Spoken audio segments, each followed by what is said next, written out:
Hello friends, welcome to Rekha's kitchen. இன்னைக்கு நாம் ரொம்ப டேஸ்டாக சூப்பராக வஞ்சர மீன் குழம்பு எப்படி வைக்கிறதுன்னு பார்க்கலாமா? அதுக்கு ஃபஸ்ட்டு நான் புளியை லெமன் சைஸ் அளவு தண்ணி ஊற்றி ஊற வச்சுருக்கேங்க. இந்த அளவுக்கு இருக்கணும். இப்போ வானல் காஞ்சிடுச்சு. நம்ம தேவையான அளவு எண்ணெய் ஊற்றிக்கலாம். வெந்தயம் 1 டீஸ்பூன் போட்டுக்கலாம்.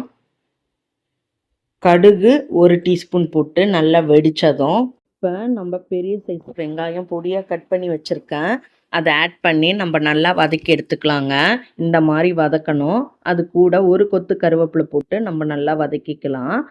இப்போ புளி தண்ணி கரைச்சி எடுத்து வச்சுருக்கேன், அதில் 2 தக்காளி பழம் போட்டுக்கலாம். வீட்டு குழம்புத்தூள் 2 டேபிள் ஸ்பூன் போட்டுக்கலாம். காரத்தூள் 1/2 டேபிள் ஸ்பூன் போட்டு தேவையான அளவு உப்பு போட்டுக்கலாம். உப்பு போட்டு நம்ம நல்லா கரைச்சி விட்டுக்கணும் தக்காளி பழத்தை. இந்த மாதிரி கரைச்சதுக்கப்புறம் ரெடியாக இருக்குது. இப்போ நல்லா வதங்கி வந்துடுச்சு வெங்காயம். இப்போ நம்ம புளி தண்ணி ஆட் பண்ணிக்கலாங்க.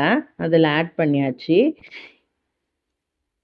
இப்போ நம்ம ஒரு மூடி போட்டு மூடிடலாம். நல்லா கொதிச்சு திக்கான பதத்துக்கு குழம்பு வரணும். இங்கே பாருங்கள், நம்ம போட்ட எண்ணெய்லாம் மேலே பிரிஞ்சு வந்துடுச்சு. குழம்பும் நல்லா திக்காக வந்துடுச்சு பாருங்கள்.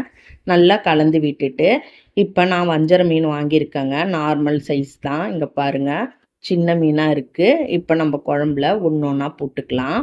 இப்போ நான் மீனை ஒன்று ஒன்றா குழம்புல போடுறேங்க. பொறுமையாக போடுங்க. அடுப்பு லோ ஃப்ளேமில் வச்சுக்குங்க.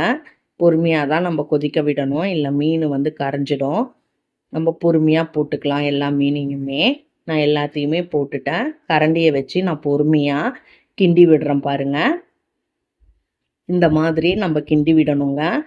இப்போ கிண்டி விட்டாச்சு. இப்போ ஒரு மூடி போட்டு மூடிடலாம். ஒரு 5 நிமிஷம் கழித்து நம்ம பார்க்கலாம். மீனோட பச்சை வாசனைலாம் போய் மீன் நல்லா கொதிச்சு நல்லா ஓரளவு வாசனை சூப்பராக வருங்க. மீன் குழம்பு வாசனை வீடே மணக்கும். அந்த அளவுக்கு டேஸ்ட்டு சூப்பராக இருக்குங்க.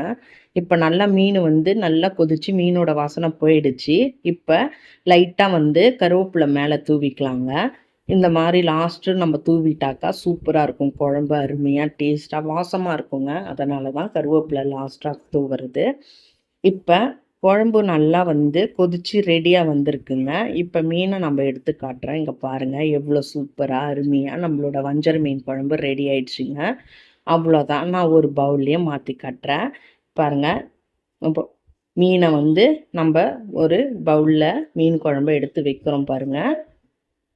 எல்லாத்தையுமே நான் ஒன்று ஒன்றா எடுத்து மீனை வைக்கிறேங்க. இதே போல் நீங்கள் உங்கள் வீட்டில் கண்டிப்பாக ட்ரை பண்ணி பாருங்கள். டேஸ்ட்டு சூப்பராக இருக்கும். இந்த வீடியோ பிடிச்சிருந்தா லைக் பண்ணுங்கள், ஷேர் பண்ணுங்கள், சப்ஸ்கிரைப் பண்ணுங்கள். தேங்க்யூ.